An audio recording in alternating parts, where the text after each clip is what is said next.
Praise to the lord. ఈరోజు దేవుడు మనకిచ్చినటువంటి వాగ్దానం ఏంటంటే, యెషయా గ్రంథము 51వ అధ్యాయము 16వ వచనం.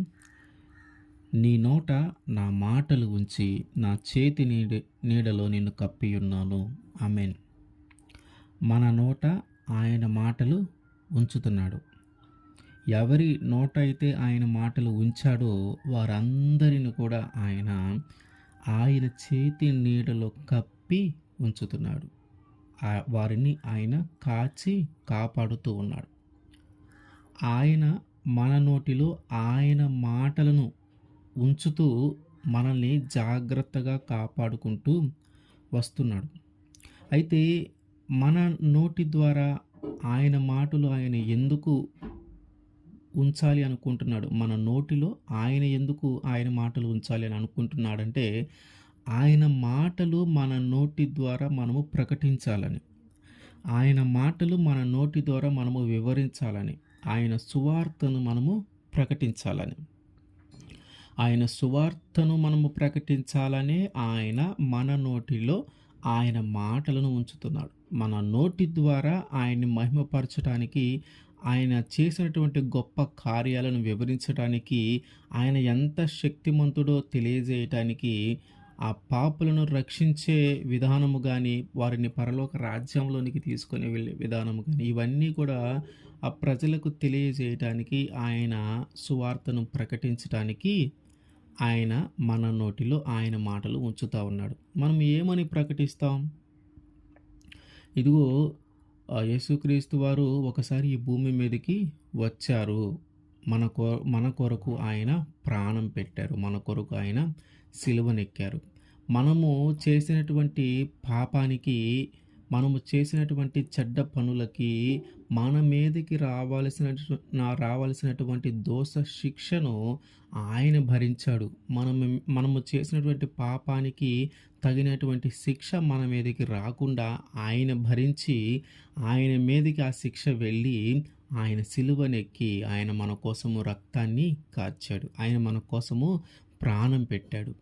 మనం చేసిన పాపానికి ఆయన రక్తం కార్చి, ఆ రక్తంలో మన పాపములను కడిగి మనల్ని పవిత్రులుగాను పరిశుద్ధులుగాను మారుస్తూ ఉన్నాడు. మనల్ని పవిత్రులుగాను పరిశుద్ధులుగాను ఎందుకు మారుస్తూ ఉన్నాడంటే, ఆయన పరిశుద్ధుడు, ఆయన పవిత్రుడు. ఆయన పరిశుద్ధుడు, ఆయన పవిత్రుడు కాబట్టి మనల్ని పవిత్రంగాను పరిశుద్ధముగాను ఆయన రక్తంలో కడిగి మనల్ని మారుస్తూ ఉన్నాడు. ఎందుకయ్యా అంటే, ఆయనతో పాటు మన పరలోక రాజ్యంలో ఉండటానికి, ఆయనతో పాటు మనము నిత్య జీవాన్ని పొందుకోవటానికి. అయితే ఈ నిత్య జీవాన్ని పొందుకోవటానికి అవసరమైనవన్నీ కూడా ఆయన మనకి తెలియజేశాడు. ఆ విషయాలన్నీ కూడా మన నోటి ద్వారా మనము మాట్లాడాలా, మన నోటి ద్వారా మనము ప్రకటించాలా, మన నోటి ద్వారా మనము వివరించాలా. ఈ సమాజంలో నువ్వు ఎలా జీవించాలి, ఎలా జీవించకూడదు అని తెలియజేయటానికి ఆజ్ఞలు, కట్టడలు, శాసనాలు ఇట్లా మనకి చాలానే ఆయన తెలియజేశాడు. ఎలా జీవించాలో తెలియజేశాడు, ఎలా జీవించకూడదో తెలియజేశాడు. ఈ విషయాలన్నీ కూడా మన నోటి ద్వారా మనము ప్రకటించాలా. ఈ విషయాలన్నీ కూడా మన నోటి ద్వారా మనము ప్రకటిస్తూ ఆయన సువార్తను ప్రకటిస్తూ ఉంటే, రెండవసారి ఆయన రాబోతూ ఉన్నాడు. ఈ రెండవ రాకడ సమయానికి ప్రజలందరూ కూడా ఆ నిత్య జీవాన్ని పొందుకోవటానికి మనము సిద్ధమై ఉండాలి. పవిత్రంగా జీవిస్తూ, పరిశుద్ధంగా జీవిస్తూ, లోక మాలిన్యమును అంటుకొనివ్వకుండా, లోక పాపంలో పడిపోకుండా, ఈ లోకానికి దూరంగా మనం జీవిస్తూ, రెండవ రాకడ సమయంలో మనం ఎత్తబడటానికి మనల్ని మనము సిద్ధపరచుకొని సిద్ధంగా ఉండాలి అనేది మనము ప్రకటించాల్సిన సువార్త. అయితే ఈ దేవుని మాటలను ప్రకటించాలని ఆయన ఆశపడతా ఉన్నాడు. దేవుడి మాటలు అందరూ ప్రకటించాలని, ఒక్కరు కాదు, ఇద్దరు కాదు, అందరూ ప్రకటించాలి. ఏ భేదము లేదు, ఏ కులము కానీ ప్రాంతాన్ని బట్టి కానీ ఏమీ లేదు. అందరూ ప్రకటించాలని ఆయన ఆశ. ఆయన మాటలను అందరూ ప్రకటించాలని, ఆయన సువార్తను అందరూ ప్రకటించాలని ఆయన ఆశ. అయితే మనలో ఎంతమంది ఆయన సువార్తను ప్రకటించడానికి మనం ఇష్టపడుతూ ఉన్నాం? మనలో ఎంతమంది ఆయన మాటలు ఎదుటి వారికి చెప్పటానికి, అన్యులకు చెప్పటానికి ఎంతమంది మనము సిద్ధంగా ఉన్నాం? ఎంతమంది ఆశపడతా ఉన్నాం ఆయన మాటలు చెప్పాలి అని? ఆయనైతే ఆశపడతా ఉన్నాడు. ప్రతి ఒక్కరు గూడా నా నామాన్ని ప్రకటించాలని, ప్రతి ఒక్కరు కూడా నా సువార్తను ప్రకటించాలని మీ నోటిలో నా మాటలు ఉంచుతా ఉన్నాను. మీరు వాటిని ప్రకటించాలని అని. కానీ మనలో ఎంతమంది మనము సిద్ధంగా ఉన్నాం? ఎంతమంది ఆశ కలిగి ఉన్నాం దేవుని మాటలను ప్రకటించాలి అని, దేవుని సువార్తను ప్రకటించాలని? చాలా దేవుడంటాడు, "కోత విస్తారంగా ఉంది గానీ, కోసేవారు చాలా తక్కువ మందున్నారంట." అంటే దేవుని వాక్యాన్ని ప్రకటించేవారు చాలా తక్కువగా ఉన్నారు. మనలో చాలామంది గూడా ఆ సువార్తను ప్రకటించాలంటే వారికి అంత ఇష్టంగా ఉండదు. ఆయన మాటలను వింటాము గానీ, ఎవరైనా చెప్తే ఆయన మాటలు వింటాము గానీ, మనము ఆయన మాటలు చెప్పాలంటే మాత్రం మనము ఇంట్రెస్ట్‌గా ఉండం. మనం ఆయన మాటలు ప్రకటించాలంటే మాత్రం మనకి అంత ఆశగా మనము ఉండలేకపోతా ఉన్నాం. అంత ఇష్టంగా మనము ఉండలేకపోతా ఉన్నాం.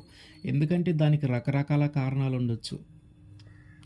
ఇప్పుడు ఆయన మాటను మనం ఎప్పుడైతే ప్రకటిస్తూ ఉన్నామో, మనము ప్రకటించినటువంటి ప్రతి మాట మన జీవితంలో మనము చేస్తూ పోవాల.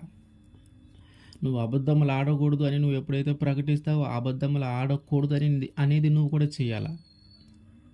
నువ్వు మోహపు చూపు చూడకూడదు, నువ్వు వ్యభిచారం చేయకూడదు, నువ్వు దొంగతనం చేయకూడదు, ఇట్లాంటివి ఏవైతే చెప్పావో అవన్నీ నీవు కూడా పాటించాలి. అందుకనే సువార్తను ప్రకటించాలంటే కష్టం. ఈ లోక ఈ లోకములో నుంచి వేరుగా నువ్వు జీవించాలా. ఈ లోక మాలిన్యము నిన్ను అంటుకోకుండా నువ్వు జీవించాలా. ఈ లోకం పాపంలో నువ్వు పడిపోకుండా నువ్వు జీవించాలా. ఈ లోకంతో సంబంధం లేని విధంగా నువ్వు జీవించేలాగా ఉంటది. అందుకనే చాలామంది సువార్తను ప్రకటించాలంటే ఇష్టపడట్లేదు. చాలామంది ఆ సువార్తను ప్రకటించటానికి ఇష్టపడట్ల. సువార్తను వినటానికి ఇష్టపడతా ఉన్నారు గానీ, సువార్తను ప్రకటించటానికి మాత్రము ఇష్టపడట్ల. ఒక్కొక్కళ్ళు ఒక్కొక్క రకమైన కారణాలు చెప్తున్నారు. నాకు నాలుక తిరగదనో, నాకు నాలుక మందమనో, ఇదిగో నాకు నత్తి ఉందనో, ఇదిగో నలుగురిలో నేను నిలబడి మాట్లాడలేను నాకు భయమనో, ఇదిగో మైక్‌లో మాట్లాడాలంటే నాకు భయమనో, ఈ సువార్తను ప్రకటిస్తే నేను కూడా అట్లాగే జీవించాలి. ఈ లోకంలో ఉన్నటువంటి చాలా ఇష్టమైన వాటిని మనము చూడలేము, తినలేము. చాలా ఇష్టమైన వాటిని, ఈ లోకంలో అందమైన వాటిని మనం అనుభవించలేము. ఇట్లా రకరకాల తలంపులు, రకరకాల ఆలోచనలు, రకరకాల కారణాలున్నాయి. కానీ దేవుడేం ఆశపడతా ఉన్నాడంటే, మనము ఆయన మాట ప్రకటించాలని. ఆయన మన నోటిలో ఆయన మాటలు ఉంచుతూ ఉన్నాడంటే, మనం ఆయన మాటను ప్రకటించాలని. నిర్గమకాండము 4వ అధ్యాయము 12వ వచనం. కాబట్టి వెళ్ళుము, నేను నీ నోటికి తోడయ్యుండి నీవు ఏమి పలుకవలసినది నీకు బోధించేదనని అతనితో చెప్పాను. ఈ మాట దేవుడు మోషేతో చెప్తా ఉన్నాడు. మోషేకి దేవుడి దర్శనము కలిగిన తరువాత దేవుడు మాట్లాడతాడు. ఐగుప్తు దేశంలో ఉన్నటువంటి ఈ ఇజ్రాయేలీలందరూ నాకు మొరపెడతా ఉన్నారు. వారందరికీ నేను వాళ్ళ పితరులతో నేను వాగ్దానం చేశాను. వాళ్ళందరినీ నేను ఆ బానిసత్వము నుంచి విడిపించి పాలు తేనెలు ప్రవహించేటటువంటి ఈ కానాను దేశానికి నేను నడిపిస్తాను అని వాళ్ళకి వాగ్దానం చేశాను. కాబట్టి సమయం ఆసన్నమైంది. ఇదిగో వీళ్ళందరినీ నడిపించవలసిన బాధ్యత నీదే అని మోషేతో చెప్తా ఉన్నాడు. వీళ్ళందరినీ ఐగుప్తు దేశం నుంచి కానాను దేశానికి నడిపించవలసిన బాధ్యత నీదే. నీవే నాయకుడిగా ఉండి, నీవే ముందుగా ఉండి వాళ్ళని నడిపించు. నువ్వు వెళ్ళి ఇజ్రాయెల్ దగ్గరికి వెళ్ళి, ఇదిగో మీ పితరుల దేవుడు నాతో మాట్లాడాడు, లేదా మన పితరుల దేవుడు నాతో మాట్లాడాడు, ఆయన నాకు దర్శనమిచ్చాడు, ఇదిగో మీతో ఇట్లా చెప్పమన్నాడు అని చెప్పు. ఏమని చెప్తావంటే, ఇదిగో మిమ్మల్ని అందరినీ ఐగుప్తు దేశం నుంచి కానాను దేశంలోనికి నేను తీసుకొని వెళతాను అని దేవుడు చెప్పమంటున్నాడని చెప్పు. వాళ్ళు నమ్ముతారు. ఒకవేళ వాళ్ళు నమ్మకపోయారనుకో, ఇదిగో నీ చేతిలో ఒక కర్ర ఉంది కదా, దాన్ని కింద పడేయి. అది వెంటనే పాము అవుతుంది. అది పాము అయినప్పుడు వాళ్ళు చూస్తారు కదా, మళ్ళీ తిరిగి దాని తోకను పట్టుకో, అది మళ్ళీ కర్ర అవుతుంది అని ఒక సూచన చెయ్యని చెప్తాడు. ఆ సూచన చేయగానే వాళ్ళందరూ నమ్ముతారు అని చెప్తాడు. కాకపోతే ఆ సూచన చేసినాక కూడా వాళ్ళు కానీ నమ్మకపోతే, ఇదిగో నీ చేతిని నీ రొమ్ము దగ్గర ఇట్లా ఆనించి ఉంచుకో, అది కుష్ఠరోగంగా మారుతుంది. తిరిగి మళ్ళీ నీ చేతిని చాపి మళ్ళీ రొమ్ము దగ్గర ఉంచుకుంటే ఆ కుష్ఠరోగం పోతుంది. ఇదిగో ఈ రెండవ సూచక క్రియను బట్టైనా వాళ్ళు నమ్ముతారు. మొదటి దానిని బట్టి వాళ్ళు నమ్మకపోతే, ఇదిగో రెండవ దాన్ని బట్టి నమ్ముతారు. లేదు రెండవ దాన్ని బట్టి వాడు నమ్మలేదా? ఇదిగో ఏటిలో ఉన్నటువంటి నీటిని తీసుకొని ఒక పొడి నేల మీద వేయి. ఒక పొడి నేల మీద పోయి అప్పుడు అవి రక్తంగా మారతాయి. ఈ 3 సూచక క్రియలను బట్టైన మొదటి రెండిటి దాన్ని బట్టి వాళ్ళు నిజంగానే మోషేతో దేవుడు మాట్లాడాడు. నిజంగానే మోషేకి దేవుడు దర్శనమిచ్చాడనే విషయం వాళ్ళు గ్రహించలేకపోతే, ఇదిగో మూడో దాన్ని బట్టైనా గ్రహిస్తారు. ఇప్పుడు మోషే అనుకుంటాడు కర్ర పాముగా మారుతుంది, పాము కర్రగా మారుతుంది. ఆ విషయము జనం చూస్తారు. ఒకవేళ నమ్మకపోతే నేనేం చెప్పాలా? వాళ్ళు నమ్ముతారో లేదో నేను ఏం చెప్పాలి అని ఆలోచిస్తూ ఉంటాడు. రెండో సూచన జరుగుతుంది. ఒకవేళ అప్పటికి నమ్మకపోతే నేనేం చేయాలి? మూడోది జరుగుతుంది. అప్పటికి నమ్మకపోతే నేనేం చేయాలి? నాకు మాట్లాడటమే సరిగ్గా రాదు. నాకు నోటి మాంద్యం ఉంది. నేను ఇంతమందిని ఎట్లా వాళ్ళందరితో నేను మాట్లాడగలను? నాకు సరిగ్గా మాట్లాడటం రాదు కదా! నాకు నాలుక తిరగదు కదా! ఈ సూచక క్రియలన్నీ జరగకపోతే నేనేం చేయాలా? ఈ సూచక క్రియలన్నీ జరిగి వాళ్ళు నమ్మకపోతే నేనేం చేయాలి? వాళ్ళని ఎట్లా నేను నమ్మేలాగా చేయగలను? నాకంత జ్ఞానం లేదు, అంత తెలివి లేదు, నాకు నాలుక సరిగ్గా తిరగదని ఆయన ఆలోచిస్తూ దేవుడితో చెప్తా ఉంటాడు. అయ్యా, నువ్వు ఎవరినైనా పంపించదలుచుకుంటే వాళ్ళని పంపించు. ఇదిగో నన్ను కాదు కానీ ఎవరినైనా నువ్వు పంపించాలని నీకు ఆలోచన ఉంటే వాళ్ళని పంపించు. ఎందుకంటే ఇదిగో నాకు నోటి మాంద్యం ఉంది, నేను సరిగ్గా మాట్లాడలేను, నాకు సరిగ్గా తెలివి లేదు, నేను సరిగ్గా మాట్లాడలేను, నాకు నాలుక తిరగదు, నేను సరిగ్గా మాట్లాడలేను. కాబట్టి నువ్వు ఎవరినైనా కోరుకొని ఉంటే, ఎవరైనా పంపించాలని ఆశగా ఉంటే నన్ను మాత్రం పంపించొద్దు, వాళ్ళని పంపించు అని అంటాడు. అప్పుడు దేవుడు కోపపడి అంతలోకి అహరోను వస్తూ ఉంటాడు. ఆయన కూడా నీకు తోడుగా ఉంటాడు అని చెబుతాడు. అప్పుడు దేవుడు కోప్పడి ఏమంటాడంటే, నువ్వెందుకు భయపడతా ఉన్నావు? నువ్వెందుకు దీని గురించి భయపడతా ఉన్నావు? ఆ మాటలన్నీ చెప్పడం నీ వల్ల కాదనా? నీకు నోటి మాంద్యం ఉందని అంటున్నావు కదా! నీకు నోరిచ్చింది ఎవరు? నేనే కదా! మూగవాడికి మాట రాకుండా చేసింది నేనే, వాడు మాట్లాడగలిగేలాగా చేసేది నేనే. నీకు నోటి మాంద్యం ఉందని నువ్వు భయపడతా ఉన్నావు. ఆ నోరిచ్చింది నేనే కదా! దాన్ని నేనే సరిచేస్తాను. నీ నోటికి నేను తోడై ఉంటాను. నీవు వెళ్ళు. కాబట్టి నువ్వు వెళ్ళుము, నేను నీ నోటికి తోడయ్యండి, నువ్వు ఏమి పలుకవలసినది నీకు బోధించేదనని అతనితో చెప్పాను. ఏమి బోధించాలి, ఎప్పుడు బోధించాలి, ఎలా బోధించాలి అనేది మొత్తం ఆయనే నేను చూసుకుంటా ఉంటాడు. నువ్వు కంగారు పడవలసిన పని లేదు, నువ్వు భయపడవలసిన పని లేదు. నీవు దేవుని మాటలు ప్రకటించవలసి వచ్చినప్పుడు నీకు ఆశగా ఉంటే, ఆ పని చేయాలని నీకు ఇష్టంగా ఉంటే చాలు. నీ మనస్సును, నీ ఆలోచనలను, నిన్ను నువ్వు పవిత్రపరచుకొని నువ్వు సిద్ధంగా ఉంటే, నువ్వు ఏమి బోధించాలి, ఎలా బోధించాలి, ఎక్కడ బోధించాలి అనే విషయం అంతా కూడా ఆయన మనకి సహాయము చేస్తూనే ఉంటాడు. కాబట్టి ఆ ప్రకటించే విషయం గురించి మనం ఎంతో ఆతృతగా, ఎంతో ఆశగా ఉండాలి. ఏదో ఒకరోజు మాట్లాడాము, ఇంక రెండో రోజు మాట్లాడాము, ఇంక చాలే అనుకునేలాగా మనము ఉండకూడదు. భారమైన ఒకసారి మొదలుపెట్టిన తర్వాత దాన్ని వీలైనంత వాటికి వదిలివేయకుండా ముందుకు తీసుకొని వెళ్తూనే ఉండాలి. ఆయన ఎల్లప్పుడూ మనకి సహాయం చేస్తూనే ఉంటాడు. ఆయనే చెప్తా ఉన్నాడు, ఏమని చెప్తా ఉన్నాడు? నా నోటి మాటలు ఎవరైతే నా మాటలని ఎవరి నోటనైతే నేను ఉంచానో వారందరినీ నేను క్షేమంగా కాపాడుకుంటూ వస్తూ ఉన్నాను. నేను కాపాడుకుంటూ వస్తూ ఉన్నాను. మోషే గారి చేత మోషే గారితో మాట్లాడినప్పుడు దేవుడు మోషే గారికి సుమారు ఒక 80 సంవత్సరాలు అట్లా ఉన్నాయి. అప్పుడు దేవుడు మాట్లాడి వాళ్ళందరికీ ఒక నాయకుడిగా నియమించి ఆయన ద్వారా అద్భుతమైన కార్యాలు జరిగించి ఆయన మాట ఏదైతే వచ్చిందో అవన్నీ నెరవేర్చుకుంటూ వారిని ఐగుప్తు దేశంలో నుంచి కానాను దేశానికి సుమారుగా దాని దగ్గర దాకా ఆయన నడిపించి తీసుకొని వెళ్ళాడు. మనలో చాలామంది కూడా మనం అనుకుంటాం, ఇంకా దేవుని సువార్తను ప్రకటించడానికి ఇప్పటికే నాకు ఒక 50 సంవత్సరాలు వచ్చినాయి, మనం ఏమి ప్రకటిస్తాంలే, ఇప్పటికే నాకు 40 సంవత్సరాలు వచ్చినాయి, ఇంక మనం ఏం ప్రకటిస్తాంలే, ఆయన సువార్తను గురించి మనం ఏం చెప్తాంలే అని మనలో చాలామంది అనుకుంటూ ఉంటారు. ఎందుకంటే మోషేనే దేవుడు సుమారుగా 80 సంవత్సరాలు అప్పుడు పిలిచాడంటే, నీకు 50 సంవత్సరాలను నువ్వు సువార్తను ప్రకటించవచ్చు, నీకేం అడ్డంకి లేదు. నువ్వు వయసును గురించి నువ్వు బాధపడాల్సిన పని లేదు. అంతా అయిపోయిందిలే, వృద్ధాప్యంలోకి వెళ్ళిపోయాము, ఇంకా మనమేం ప్రకటిస్తాంలే అని నువ్వు దిగులు పడవలసిన పని లేదు. నీకిష్టంగా, ఆశగా ఉండాలే గానీ, నీ వయస్సుతో నీకెట్లాంటి సంబంధము లేదు. 50 సంవత్సరాలైనా, 60 సంవత్సరాలైనా ఆ వయసులో గూడా దేవుడు నిన్ను ఏర్పరచుకోగలడు. ఆ వయసులో గూడా దేవుడు నిన్ను బలపరచగలడు. ఆ వయసులో గూడా ఆయన మాటలు నీ నోటన ఆయన ఉంచగలడు. పెళ్ళయింది గదా! ఇంకా పిల్లలున్నారు గదా! కుటుంబంతోనే సరిపోతుందని చాలామంది అనుకుంటా ఉంటారు. ఈ కుటుంబాన్ని పోషించలేక నా జీవితం సరిపోతుందని చాలామంది అనుకుంటారు. స్త్రీలు కొంతమందున్నారు, పురుషులు కొంతమందున్నారు. ఎవరి బాధ్యతలు వాళ్ళకు ఉంటా ఉన్నాయి. ఎవరి సంపాదన వాళ్ళకు ఉంటా ఉంది.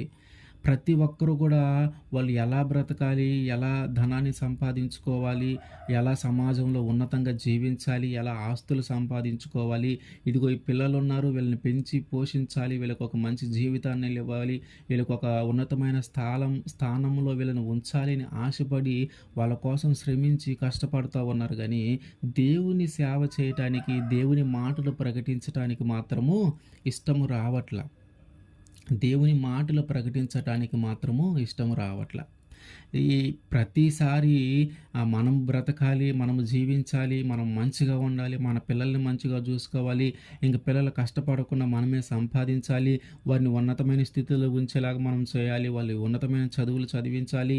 ఇట్లా వారి జీవితాల గురించి, వాళ్ళ పిల్లల జీవితాల గురించి, వాళ్ళ కుటుంబం గురించి మాత్రమే ఆలోచిస్తూ ఉన్నారు గానీ, ఆత్మల పట్ల భారము కలిగి ఉండట్లేదు. ఆత్మల పట్ల భారము కలిగి ఉండట్ల. దేవుడి కోసం నేను ఒక్క ఆత్మనైనా నేను రక్షించాలి. దేవుని సువార్త నేను ఒక్కరికైనా చెప్పాలి. దేవుని సువార్త కనీసం రోజుకు ఒక్కళ్ళకైనా నేను చెప్పాలి. కనీసం వారానికి ఒక్కళ్ళకైనా నేను చెప్పాలి అనే ఆలోచన ఎవరికీ ఉండట్ల. ఇదిగో నేను పాపంలో పడిపోతా ఉన్నాను. ఎట్లో దేవుడు నన్ను కాపాడాడు. దేవుడు నేను అడిగితే నాకు మంచి ఉద్యోగాన్ని ఇచ్చాడు. దేవుడు నాకు ఒక మంచి భర్తనిచ్చాడు. దేవుడు నాకు మంచి సంతానాన్ని ఇచ్చాడు. ఇదిగో దేవుడు నా జీవితంలో ఈ కార్యం చేశాడు అని దానిని బట్టి మనము సంతోషిస్తూ ఉన్నాము గానీ, దానిని గురించి మనం ప్రకటించట్ల. దేవుడు మన జీవితంలో ఎన్నో కార్యాలు చేస్తా ఉన్నాడు గానీ, వాటన్నిటిని గురించి మనము దేవుడు చేసినందుకు సంతోషిస్తున్నాం. ఆయన మహిమపరుస్తా ఉన్నాం. ఆయన ఘనపరుస్తా ఉన్నాం గానీ, ఆయన చేసినటువంటి కార్యాలను మాత్రము ఎవరికీ ప్రకటించట్లేదు. ఇదిగో నా దేవుడు నిజమైన దేవుడు. నా దేవుడు ఈ లోకాన్ని పాపం నుంచి రక్షించగలిగిన లోక రక్షకుడు. ఇదిగో ఆయన్ని నమ్ముకుంటే నా జీవితంలో ఈ కార్యము జరిగింది. ఇదిగో మీ జీవితంలో కూడా ఇట్లాంటి కార్యము జరుగుతుంది. మీ జీవితంలో కూడా ఇంత మంచి పనులు మీ జీవితంలో కూడా జరుగుతూ ఉంటాయి. మీరు కూడా మా దేవుడిని నమ్ముకోండి. ఆయనే నిజమైన దేవుడు అని చెప్పలేకపోతా ఉన్నాం. మన జీవితంలో కార్యం జరుగుతుంది. మన జీవితంలో దేవుడు ఆ కార్యాలు చేస్తూ ఉన్నాడు. మనం అడుగుతుంటే ఇస్తా ఉన్నాడు. కానీ ఆ విషయాన్ని మనము చెప్పటానికి ఇష్టపడట్ల. చాలామంది కూడా సువార్తను వినటానికి ఇష్టపడుతూ ఉన్నారు కానీ, సువార్తను ప్రకటించటానికి ఇష్టపడట్ల. సువార్తను ప్రకటించాల మనం. మన జీవితంలో జరిగిన కార్యాలే మనం చెప్పొచ్చు. మనం ఏమీ అబద్ధం ఆడాల్సిన పని లేదు. మన జీవితంలో జరగని విషయాలను గురించి మనం మాట్లాడాల్సిన పని లేదు. మన జీవితంలో దేవుడు ఏదైతే కార్యము చేశాడో, నువ్వు ఎట్లాంటి పరిస్థితుల్లో ఉంటే దేవుడు నీకు ఏ విధంగా సహాయం చేశాడో, ఆ స్థితిలో నుంచి ఉన్నతమైన స్థితిలోకి నేను ఎట్లా తీసుకొని వచ్చాడో చెప్తే చాలు. మనం అబద్ధం ఆడట్లేదు. జరగని విషయము మనము చెప్పట్లేదు. జరిగిన విషయమే మనము అన్యులకు గానీ, మన చుట్టుపక్కల ఉన్న వాళ్ళకి గానీ మనము తెలియజేస్తూ ఉంటే వారు కూడా మారుతారు. వారు కూడా వారి పాపముల నుంచి వారు విడిపించబడతారు. మనము వినటమే కాదు, మనము ప్రకటించాలి కూడా. ఆయనే మనకు వాగ్దానం చేస్తున్నాడు. ఏమని? ఎవరైతే వారి నోటి ద్వారా నా సువార్తను ప్రకటిస్తారో, ఎవరైతే వారి నోటి ద్వారా నా మాటలను ప్రకటిస్తారో వారికి నేను తోడుగా ఉంటాను. వారిని నేను కాచి కాపాడతాను. వారిని నేను క్షేమంగా ఉంచుతాను అని ఆయనే వాగ్దానం చేస్తూ ఉన్నాడు. ఇంక నీకెందుకు భయం? మనలో ఉన్న అపోహ ఏంటంటే, ఎప్పుడైతే సేవ మొదలు పెడతావో, ఎప్పుడైతే దేవుని సువార్తను ప్రకటించడం మొదలు పెడతావో, ఇక నుంచి కష్టాలు మొదలవుతాయి. ఇక నుంచి సాతాను మన మీద యుద్ధం చేస్తూ ఉంటుంది. ఇదిగో మనము నరులము, మనుషులము, బలహీనులము కాబట్టి, మన బలహీనతలు బట్టి మనం ఏదో ఒక సమయంలో పడిపోతా ఉంటాము. మన బలహీనతలను బట్టి మనము పడిపోయినప్పుడు సాతాను మన మీద మనల్ని జయిస్తుంది. మనల్ని ఇంకా ఎంతగా అంటే అంత హీనమైన పరిస్థితులకు తీసుకొని వెళ్తుంది. ఒక భయంకరమైన వ్యాధి మనకు కలిగించవచ్చు. లేదా ఆర్థికమైన పరిస్థితుల్లో అప్పుల్లోకి మనం తీసుకొని వెళ్ళిపోవచ్చు. లేదా మనకిష్టమైన పిల్లలకి గానీ, లేతే భర్తకు గానీ, భార్యకి గానీ ఏదో ఒక అనారోగ్యం కలుగజేస్తుంది. ఏదో ఒక విధంగా నా కుటుంబంలో గలిబిలి మొదలవుతుంది. ఏదో ఒక విధంగా నా కుటుంబంలో బాధలు మొదలవుతాయి. ఇదిగో ఇప్పుడైతే మేము క్షేమంగా ఉన్నాము. ఇప్పుడైతే మేము ఆరోగ్యంగా ఉన్నాము. ఇక మళ్ళీ దేవుని సువార్తను ప్రకటించి ఇన్ని ఇబ్బందులు మేము పడలేము అని అనుకుంటా ఉన్నారు చాలామంది. అదంతా ఒక అపోహ. ఎందుకంటే నరులుగా మనము మనుష్యులుగా మనం బలహీనులమే. మన బలహీన సమయంలో మనం పడిపోతూ ఉంటాం. కానీ దేవుడు అంటాడు, నీతిమంతుడు 7 సార్లు పడిపోయినా కూడా తిరిగి లేస్తాడు. నీతిమంతుడు 7 సార్లు పడిపోయినా కూడా తిరిగి లేస్తాడంట. మనం ఎప్పుడైతే ఆయన సువార్తను ప్రకటించుకుంటా ఉంటామో, ఎప్పుడైతే ఆయన నోటి మాటలను మన నోటి ద్వారా ఆయన మాటలను మనం ప్రకటిస్తూ ఉంటామో, ఆయనే మనకు కాపుదలిస్తాడు. మనము పడిపోతామని ఆయనకి తెలుసు. మనము బలహీన సమయంలో మనం పడిపోతామని కూడా ఆయనకి తెలుసు. కానీ ఆ విషయంలో కూడా దేవుడు మనకి సహాయము చేస్తాడు. పొరపాటున పడిపోయినా, దేవుని సువార్తను ప్రకటిస్తూ పొరపాటున పడిపోయినా, నీవు తిరిగి ఆయన దగ్గరికి వస్తే ఆయన నిన్ను క్షమిస్తాడు. ఎందుకంటే దావీదు గారి జీవితం గురించి గాని మనం ఒకసారి ఆలోచిస్తే, ఆయన ఎంత ప్రార్థనాపరుడు, ఎంత విశ్వాసము కలిగిన వాడు, ఎంత దేవుని ఎడల ఎంత తగ్గించుకోగలిగిన వాడు. ఆయనే ఒక స్త్రీ విషయంలో పడిపోయాడు. రోజుకి ముమ్మార్లు ప్రార్థన చేసేటటువంటి దావీదే ఏ కార్యము చేయాలన్నా దేవుడి దగ్గర విచారణ చేసి, ప్రార్థన చేసి, దేవుడు చేయమంటే చేయటము, ఆగమంటే ఆగటము, ఇంతగా దేవుడితో మాట్లాడి, ఇంతగా దేవుడితో అనుబంధం కలిగి ఉన్నటువంటి దావీదే పడిపోయాడు. ఆయనే ఒక స్త్రీ విషయంలో పడిపోయాడు. మనము ఎంత? కాబట్టి మన బలహీనతలు మనకుంటాయి. ఏదైనా పడిపోయిన సందర్భం ఉంటే తిరిగి లేవాల. ఏదైనా పడిపోయిన మన సందర్భం ఉంటే తిరిగి లేవాలి. ఎప్పుడైతే నువ్వు దేవుడి మాటలు ప్రకటిస్తూ ఉంటావో, సాతాను అంటది నీతో, ఇదిగో నీలో ఈ దోషం ఉంది, నువ్వు ఈ తప్పు చేసావు కదా, నువ్వు ఈ పాపం చేసావు కదా, నువ్వెట్లా నీతిమంతుల్లాగా నువ్వు దేవుని వాక్యాన్ని ప్రకటిస్తూ ఉన్నావు అని మన మనసులో ఎప్పుడు ఒక ప్రేరేపణ సాతాను కలిగిస్తూ ఉంటుంది. నువ్వు ఈ పాపం చేసావు, ఈ నువ్వు తప్పు చేసావు, నువ్వు పలానా టైంలో పలానా తప్పు చేసావు, ఇవాళేందో నీతిమంతుల్లాగా, ఇవాళేందో నీతిమంతురాల్లాగా నువ్వు అందరికీ దేవుడి వాక్యాన్ని చెప్తా ఉన్నావు, ఇదిగో దేవుడిని నమ్ముకోమని చెప్తా ఉన్నావు, ఇదిగో ఈ పాపం చేయొద్దని చెప్తా ఉన్నావు, నువ్వేం చేసావు? నువ్వు కూడా అదే పాపమే కదా చేసింది, నువ్వు ఎట్లా చెప్తున్నావు మళ్ళీ వాళ్ళకి అని మన మనస్సులో సాతాను ప్రేరేపిస్తూ ఉంటుంది. ఎందుకంటే మనం మాట్లాడకూడదని, ఎందుకంటే మనము ఆ మాటలు వారికి చెప్పకూడదని. ఎప్పుడైతే మనము వారికి ఆ మాటలు చెప్తామో వాళ్ళు కూడా ఆలోచిస్తారు, అవును కదా నేను ఈ తప్పు చేస్తూ ఉన్నాను, అవును కదా నేను దీన్ని సరి చేసుకోవాల్సిన అవసరం నాకు చాలా ఉంది, ఇదిగో నేను కానీ ఈ సమయంలో ఈ తప్పు చేయకుండా, ఈ తప్పు గురించి నేను దేవుడి దగ్గర ప్రాధేయపడి, ఈ తప్పు గురించి దేవుడి దగ్గర ఒప్పుకొని, ఈ తప్పు గురించి నేను పశ్చాత్తాపడితే దేవుడు నన్ను క్షమిస్తాడు కదా, దేవుడు నన్ను క్షమించి దేవుడు నన్ను పవిత్రంగా ఉంచుతాడు కదా అని మనము అవతలి వాళ్ళు ఆలోచిస్తారేమోనని సాతాను మనల్ని అంటది. ముందు చెప్పేది ఎవరైతే ఉన్నారో వాళ్ళని అంటది, నువ్వే చేస్తా ఉన్నావు తప్పులు, నువ్వు పలానా టైంలో పలానా తప్పు చేయలేదా, పలానా సమయంలో పలానా తప్పు చేయలేదా, ఈరోజు వచ్చి నీతిమంతురాల్లాగా మాట్లాడుతున్నావు, ఈరోజు వచ్చి నీతిమంతుల్లాగా నువ్వు మాట్లాడుతూ ఉన్నావే, నీ గతం ఏంది, నువ్వు ఎంత పాపాలు చేసావు నాకు తెలుసు, నువ్వు ఎట్లా ప్రకటిస్తావు అని మనల్ని ప్రేరేపిస్తూ ఉంటుంది. మనం అవన్నీ పట్టించుకోవాల్సిన అవసరము లేదు. మనము చేయాల్సింది ఏంటంటే, ఒకవేళ మన గతంలో ఏదైనా పాపం ఉంటే, మనం ఏదైనా తప్పు చేసి ఉంటే ఆయన దగ్గరికి మనం వెళ్ళి, యేసుక్రీస్తు వారి దగ్గరికి మనం వెళ్ళి, ఆయన దగ్గర మనం ప్రాధేయపడి ప్రార్థన చేసి కన్నీరు విడిచి మన పాపాలన్నిటినీ ఒప్పుకొని వాటన్నిటిని గురించి పశ్చాత్తాపడి వాటన్నిటినీ ఆయన రక్తంలో మనం కడగబడి మనం పరిశుద్ధులుగా ఆయన మార్చగలడు. ఆ మార్చగలిగిన తర్వాత ఇక నువ్వు ఎప్పుడు దాని గురించి ఆలోచించవలసిన పని లేదు. ఎప్పుడైతే నీ పాపాలు నువ్వు దేవుడి దగ్గర ఒప్పుకుంటావో ఆ పాపం ఆ రోజే క్షమించబడినట్టే. దాని గురించి నువ్వు ఆలోచించాల్సిన పని లేదు. కానీ తిరిగి ఆ పాపము చేయకూడదు. కాబట్టి మనము సువార్తను ప్రకటించడానికి మనకి చాలా అడ్డంకులే ఉంటాయి. సువార్తను ప్రకటించడానికి మనకి చాలా అడ్డంకులే ఉంటాయి. అది ఫ్యామిలీ కావచ్చు, పిల్లలు కావచ్చు, భార్య కావచ్చు, భర్త కావచ్చు, వాళ్ళని పోషించడానికి సరిపోతుంది టైం అని అనుకోవచ్చు.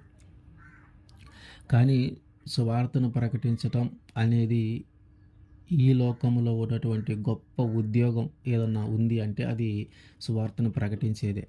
ఈ లోకంలో ఉన్నటువంటి గొప్ప విషయం ఏదన్నా ఉందంటే అది దేవుని మాటలు ప్రకటించే విషయమే. ఒక మంచి ఉన్నతమైన ఉద్యోగము, మంచి ఉన్నతమైన స్థితి ఏదైనా ఉందంటే అది దేవుని సువార్తను ప్రకటించటమే. ఒక సేవకుడిగా, ఒక సంఘ కాపరిగా, ఒక దేవుని మాటలు ప్రకటించే వ్యక్తిగా నీవు ఉండటము ఎంతో గొప్ప విషయం. ఆ సువార్తను ప్రకటించే విషయంలో, ఆ దేవుని మాటలను ప్రకటించే విషయంలో నువ్వు ఏ కారణాలు ఎతుక్కోవద్దు. నువ్వు స్త్రీ అయినా, పురుషుడైనా, చిన్నవాళ్ళైనా, యవ్వనస్తులైనా, వృద్ధాప్యంలో ఉన్నవారైనా సరే, ప్రతి ఒక్కరికి దేవుని సువార్తను ప్రకటించే హక్కు ఉంది. ప్రతి ఒక్కరికి దేవుని సువార్తను ప్రకటించే హక్కు ఉంది. దేవుడే కోరుకుంటున్నాడు, దేవుడే అడుగుతా ఉన్నాడు. దేవుడు ఎప్పుడు కూడా ఈ వయసులో వాళ్ళే ప్రకటించాలి, వీళ్ళే ప్రకటించాలి, ఈ కులం వాళ్ళే ప్రకటించాలి, ఇట్లా ఏమీ లేదు. దేవుని సువార్తను అందరూ ప్రకటించాలని ఆయన ఆశపడతా ఉన్నాడు. అందరి నోటిలో ఆయన మాటలు ఉంచాలని ఆయన ఆశపడతా ఉన్నాడు. దేవుని సేవకొస్తే ఇంకన్ని కష్టాలేమో, దేవుని సేవకొస్తే అన్ని బాధలేమో, దేవుని సేవకొస్తే అన్ని రోగాలేనేమో, దేవుడి సేవకొస్తే ఇదిగో చావు దాకా వెళ్ళి రావాల్సి వచ్చిద్దేమో, ఒకవేళ అటు నుంచి అటు చనిపోతావేమోనని చాలామంది అపోహతో భయపడతా ఉన్నారు. ఎన్ని కష్టాలు వచ్చినా దేవుడి కోసము నువ్వు నిలబడితే ఆయన నీ కోసం నీకంటే బలంగా నిలబడతాడు. ఆయన సువార్తను ప్రకటించాలని నువ్వు నిలబడితే ఆయన నీ మీద ఈగ కూడా వాలకుండా చేస్తాడు. అయితే కొన్నిసార్లు మన పరీక్షలు వస్తాయి, శ్రమలు వస్తాయి, వాటన్నిటిని తట్టుకొని నిలబడతాం. మన వల్ల కాకపోతే, వాటిని తట్టుకోవటం మన వల్ల కాకపోతే ఆయనే మనకి సహాయం చేస్తాడు. ఆయనే వాటన్నిటిని జయించడానికి మనకు సహాయం చేస్తాడు. గుడ్డిగా నమ్మి ముందుకెళ్ళిపోవటమే. కాబట్టి మనము ఆయన మాటలు ప్రకటించడానికి ఇష్టపడాలి. మనము ఆయన మాటలు ప్రకటించడానికి ఆశపడాలి. ఆయన సువార్తను ప్రకటించడానికి ఆశపడాలి. ఆతృతగా మనము సువార్తను ప్రకటించాలి. ఎవరైతే ఆయన నోటి మాటలు ప్రకటిస్తారో, ఎవరైతే ఆయన ఎవరి నోటిన అయితే ఆయన మాటలు ఉంచాడో, ఎవరైతే ఆయన మాటలు ప్రకటిస్తూ ఉన్నారో, ఎవరి నోటిన అయితే ఆయన మాటలు ఉంచాడో వారందరినీ ఆయన క్షేమంగా ఉంచుతాడు. వారందరినీ ఆయన చేతి నీడలో కప్పి ఉంచుతున్నాడు. వాళ్ళందరి క్షేమము ఆయనే చూసుకుంటాడు. కాబట్టి మనము ధైర్యంగా ముందుకెళదాం, ధైర్యంగా మాటలు చెప్దాం, ధైర్యంగా ఆయన సువార్తను ప్రకటిద్దాం. ఆమేన్.